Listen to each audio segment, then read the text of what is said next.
the cycle of extraterrestrial hypochthonias closes and something else opens up. By the name Elin, the writer does not mean the citizens of a state of Greece, but the Westerners, and by the Westerners, and which today is called Greece. El is the son of the sons of God. He came on Chthonios, on one of the planets of our solar system, hence one of the many heavenly passengers or passing stations, and he came as an animate material entity. He came as an emissary of his sowers, gods, and he came to Chthonios to purify her from the abomination of the Titans rejected on her and the descendants of Iapetus. Note, the following pages are excerpts from the speech of the author, Fakis, John Fakis, and he presents at Napoli on December 4th, 1998, and from his personal notes on his lectures. The speech was entitled Greek Autonomy. Note that Mr. Fakis writes and gives his lectures at the Kathareva in the ancient Greek, and that the texts we publish are slightly transformed for the needs of the magazine, they said. These remarks are made so that we may begin to understand not only the difference between humans and the El, hence the different composition of the chemical elements of their genetic code and their brains, but also their origin from different celestial or cosmic bodies, that of the rest.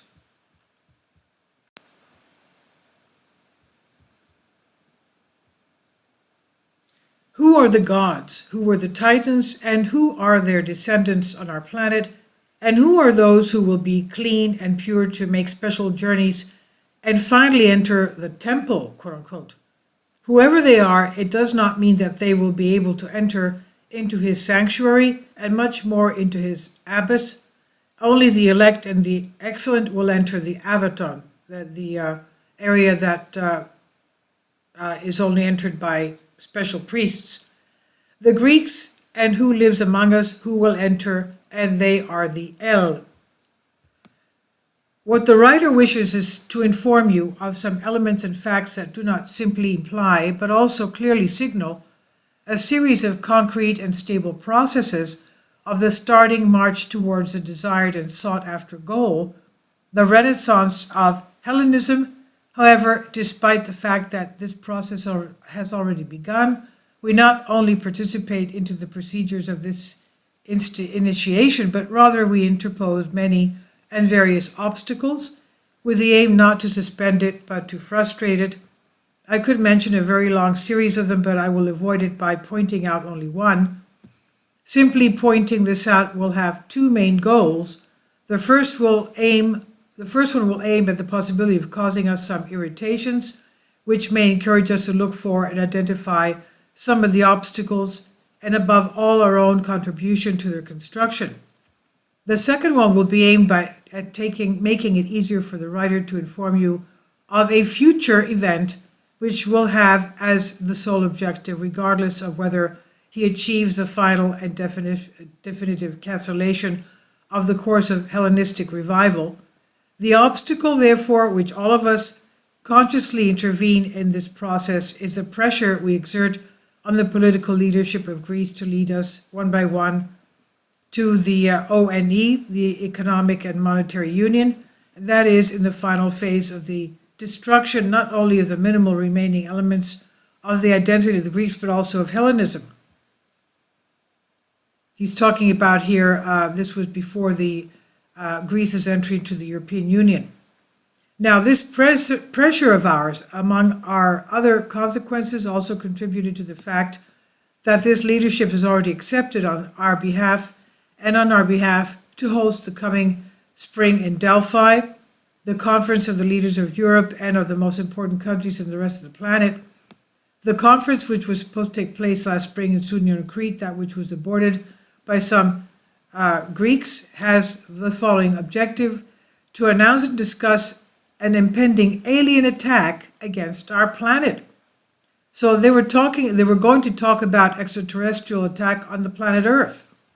The Delphi, remember Delphi was had, I made various videos on that they had underground chambers where they supposedly had found or were supposedly hidden documents that that was one of the places that extraterrestrials landed, and that they had an agreement between humans and extraterrestrials in Delphi.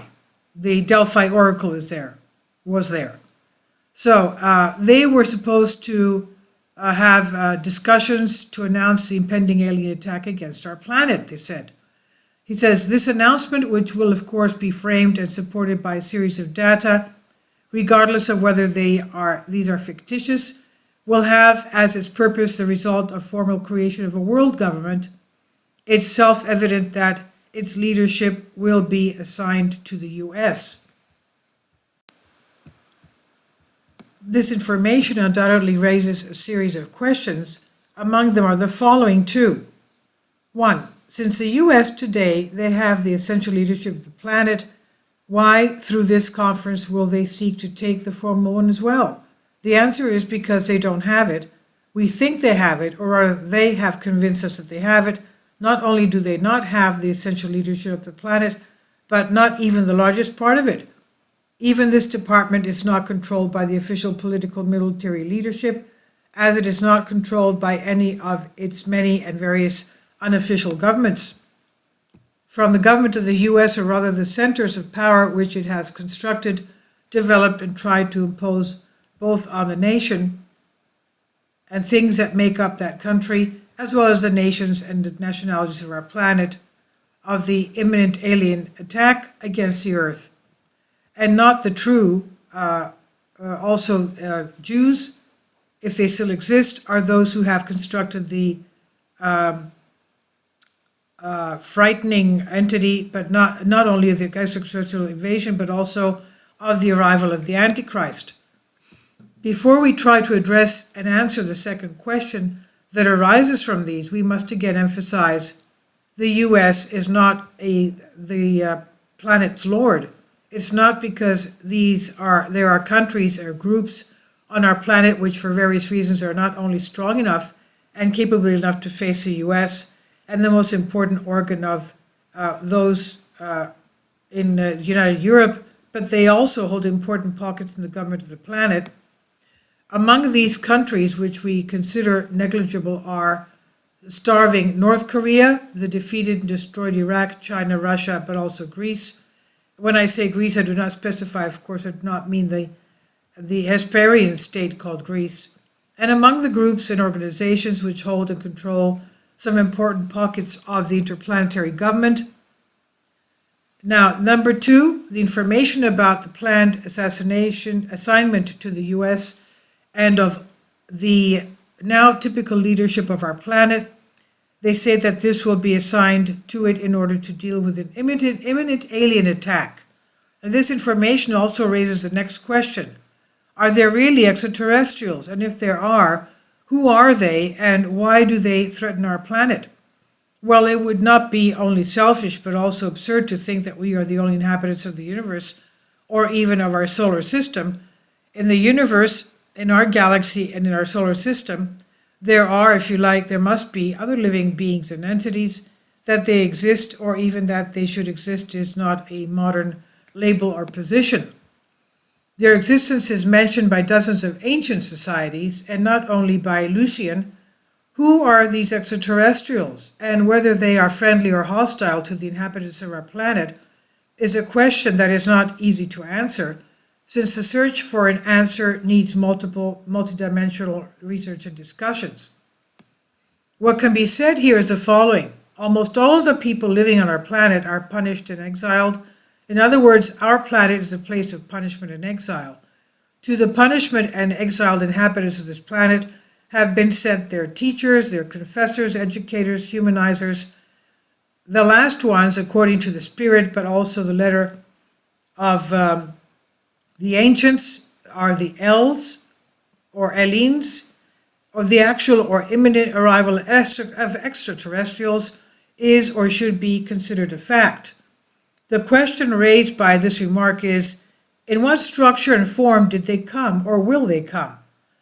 They did not come and will not come with our own form and structure. They came and are coming and will come as electromagnetic particles or subparticles, that is, as neutrons, protons, photons, and neutrinos. Highlighting their departure also raises a question: why the US and the other forces, such as the European Union, want to thwart or prevent their immigration.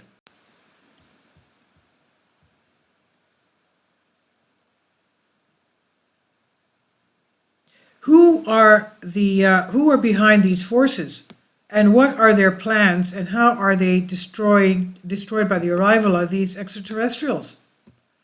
There are active in our world two great campaigns carried out by the hyponic beings living on our planet, which have as their common objective the stopping of the course of the renaissance of Hellenism. The first of these two campaigns is one which allegedly aims at thwarting the coming of the Antichrist and the salvation of humanity from Armageddon, or the destruction of the human race. The second, regarding the weight of our planet and the human race, the threat of alien invasion. In order to understand, if not to understand, who and why have planned and organized a campaign about the coming of the Antichrist, we should first search for, locate, and analyze some of the main historical elements of the Antichrist identity. In searching for them, it's certain that we will ask ourselves, what specific coming, present or future being is declared and identified by the compound name Antichrist? This entity was, is, or will be the opposite of the anointed Jesus. In the Jordan, where Apollo was baptized and purified by the water of Christ, healer of bodies and souls, son of the child of the Virgin Mary, Emmanuel. Could it be, however, that the Antichrist was not, is not, or will not be opposite, but instead of it is the coming of the Antichrist, the reborn Hellenism? That is the Son of God of gods. Is it the second one, since according to the teaching of the doctrines of Christianity, he was glorified, recognized, established as the Son of Man by the visit that the Greeks paid him? The coming, or more correctly, the coming Antichrist is not, or should not be, the opposite, but rather instead of him, he who comes to his place and on his behalf. But why is it the opposite and not the opposite? Because according to the Christians who knowingly participated in the campaign organized directly by the hypochronists, the Antichrist has repeatedly come, according to them. Antichrist was also the Roman Emperor Nero. They also identified the coming Antichrist with the beast sealed by the theologian John with the number 666. Unfortunately, most Greek Orthodox Christians participate in the above-mentioned campaign. They supported it, and they support it in the context of the number Christ of another cross, and the seal of the beast mentioned in the Apocalypse. However, this theologian in his work does not mention the name Antichrist even once. This name is mentioned only twice in his second letter included in the New Testament, which was not written by John himself, but by one of his disciples, Prochorus.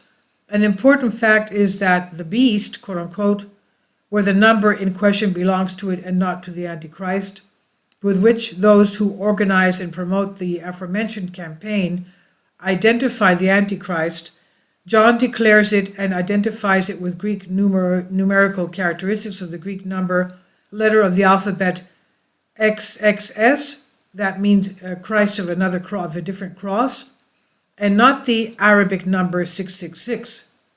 Why and how the Christians falsify the third Greek numerology character from the above, relevant elements and related references have been formulated in detail in the pages of the writer's book, Mixing and Recycling Mythology and History. The previous reference to the alleged threat of alien invasion is self-evident to raise many questions. Their challenge is, of course, reinforced by an intense multiple and multidimensional campaign for the continuous appearance of unidentified flying objects. The fact that they have appeared and are appearing, the UFO are appearing, or should be a fact, and if it's not, we cannot refute those who claim to have seen them. The appearance of these UFO objects must be taken for granted. However, we should consider the serious possibility that these are subterranean and terrestrial and not necessarily extraterrestrial. That is, construction of the hypothonic and their epicthonic units. This causes the readers to ask one more question, which comes to be added to the already existing sea of questions. Are there hypochthonians, and what are they? The answer is affirmative. However, in order to imagine, if not to understand, the existence of these beings, we must first of all accept the existence of hypochthonic world, if not worlds. The existence of this world is reported to us by many of the ancient scientists. Among them is the great Plato. We find the relevant reference in the book Phaedo in chapters 58 to 62. However, since we accept the existence of hypochthonic world, it's self-evident to ask ourselves, what do we mean and define as hypochthonic world? Some of the first relevant references can be found not only in the works of Lucian Necromantia, Death Dialogues on True History, but also in the Argonautica of Orpheus and many others. It's enough when we find these references to have the knowledge and the possibilities to understand them. And as for the second part of the question, what are these hypochthonias? The answer is very difficult to formulate and understand, if not completely impossible. Although I want to think that I can answer to a very small part of this question, I will not do so. I can only simply say that these beings, having the ability to take the form of the so-called man, come out and settle on Chthonios. Among them are the Turanians and the West Semites. This is just an incentive to restudy the Genesis of the Old Testament and to finally understand where and how Abraham's ancestors came from and why in 722 BC the Assyrians returned the descendants of the latter to the geophysical place from where the former had come, and they perished.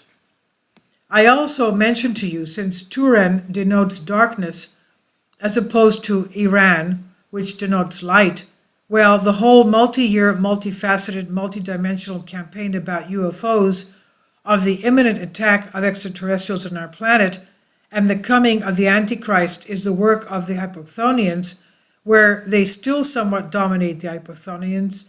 The hypochthonians know that the circle of the self is closing of their sojourn on our planet, and for this reason they have fired the last defensive attack. In the context of this attack, their misleading campaigns are also included. These have the goal in the form of what in the common strategy we call psychological warfare.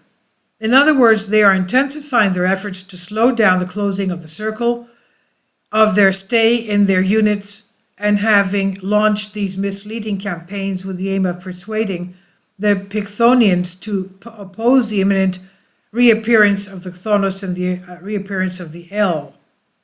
As the cycle of the stay of the hypochthons on our planet closes, the gates and channels of reappearance of the El opens. When we say reappearance of the El, it's self-evident that we are not so naive as to think that the returning ones are beings with our own human structure and form. They are those whose, for 2 or more millennia, the memory cells of their genotype were sedated and whose self-deprivation and gradual awakening has now begun. This will be accomplished mainly because the gates and the channels are opening from the Andromeda Galaxy and through the constellation of Canis, the diffusion of selected and super powerful radiation and light spills on our planet. These which have, let's say, the structure of electrons, photons, protons, mesons, or neutrinos, are focused only on the epitome of Ella or Greece, and these deplete the memory cells not only of the moons. This demining also contains a great danger for our geophysical and cultural space. This danger, which has already taken the first steps of its appearance, is a division of Christian worship, and the division which must be avoided at all cost is sown and cultivated, and rather the Epiphonians, those who seek to extend their sovereignty over the planet, which is not simply threatened by the by them, but also by the Christians, but also already started removing faith. This is published in Strange Magazine, issue 8, January 1999, by Fakis, The Gods of the Greeks Coming, the L, and I've translated this for you from a Greek article. Please leave your comments and thank you for your support. Kindly support my Patreon account. The daily posts are 5 videos daily, and they are totally different from what I have on my YouTube channel. Thank you so much for your support and that you find all my content so interesting. You'll find the Patreon account details in the description box below.